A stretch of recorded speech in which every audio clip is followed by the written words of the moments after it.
नमस्कार साथियों, आज के इस कार्यक्रम में आप सभी का बहुत बहुत स्वागत है। मैं आचार्य अरुण शास्त्री। आज हम इस विषय पर चर्चा करने वाले हैं कि जन्म कुंडली के अनुसार विवाह का योग कब बनता है। आइए आज हम जानते हैं कि जन्म कुंडली में ऐसी कौन सी ग्रह स्थिति बनती है और किस ग्रह के प्रभाव से शीघ्र विवाह का योग बनता है। देखिए, सबसे पहले तो अगर आप हमसे जन्म कुंडली पर परामर्श चाहते हैं तो आपको स्क्रीन पर हमारा नंबर मिल जाएगा, आप कॉल कर सकते हैं।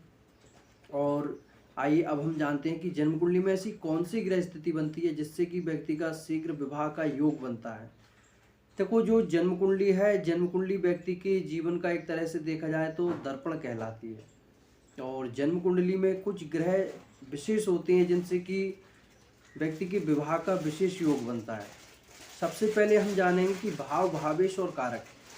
क्योंकि जब भाव और उसमें भावेश ठीक अच्छी स्थिति में होते हैं, ऐसे में व्यक्ति के विवाह के शीघ्र जो योग बनते हैं उसमें कोई दिक्कत नहीं होती और व्यक्ति का सही समय पर विवाह हो जाता है।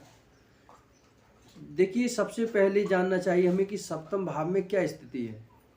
जन्म कुंडली का सप्तम भाव विशेषकर विवाह का ही भाग होता है। ये देखा जाए तो जो सप्तम भाव और जन्म कुंडली के जो केंद्र स्थान है उनमें कौन से ग्रह जाकर के बैठे हैं। देखिए, अगर केंद्र स्थान में एक से अधिक शुभ ग्रह जाकर के बैठे हों, ऐसी स्थिति में क्या होता है, व्यक्ति को ज़्यादा परेशान होने की ज़रूरत नहीं होती और व्यक्ति अपने जीवन में ज़्यादा परेशानियों का सामना भी नहीं करता। अगर ठीक केंद्र स्थान में कोई पाप ग्रह जाकर के बैठे, एक से अधिक पाप ग्रह जाकर के बैठे और इसके बाद भी अगर सप्तम भाव में जाकर के पाप ग्रह बैठ जाते हैं, जैसे कि मंगल, राहु, शनि, ये इनका क्या काम होता है कि जैसे कि अगर राहु या शनि जाकर के बैठते हैं सप्तम भाव में, तो ये आपको, अगर शनि बैठा है तो शनि आपको दैनिक रोजगार में अच्छी उन्नति देगा। आप जो भी काम करेंगे आपके कार्य क्षेत्र में आप अपनी एक अलग पहचान बनाएंगे, आप बहुत अच्छी उन्नति कर पाएंगे जीवन में। लेकिन अगर हम विवाह से संबंधित बात करें तब क्या होता है कि शनि ग्रह, हमेशा शनि का मतलब ही होता है शनैः शनैश्चरति इति शनैश्चरः। शनि बहुत धीमे काम करता हुआ और विवाह में भी काफ़ी विलंब करने वाला ग्रह होता है शनि। विवाह अगर व्यक्ति का शनि सप्तम भाव में बैठा हुआ है तो मान के चलिए आप 25 से 30 की एज में ही जाकर के विवाह होगा।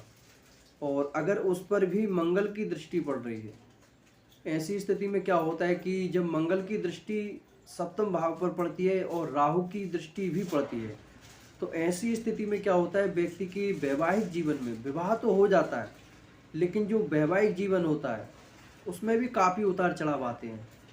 क्योंकि मंगल और राहु, इनका काम होता है कि ये व्यक्ति को अलग करने का काम करते हैं। जिस तरह से एक पति पत्नी को रहना चाहिए उस तरह से नहीं रह पाते, जो एक रिश्ते में मधुरता होनी चाहिए वह मधुरता नहीं रहती।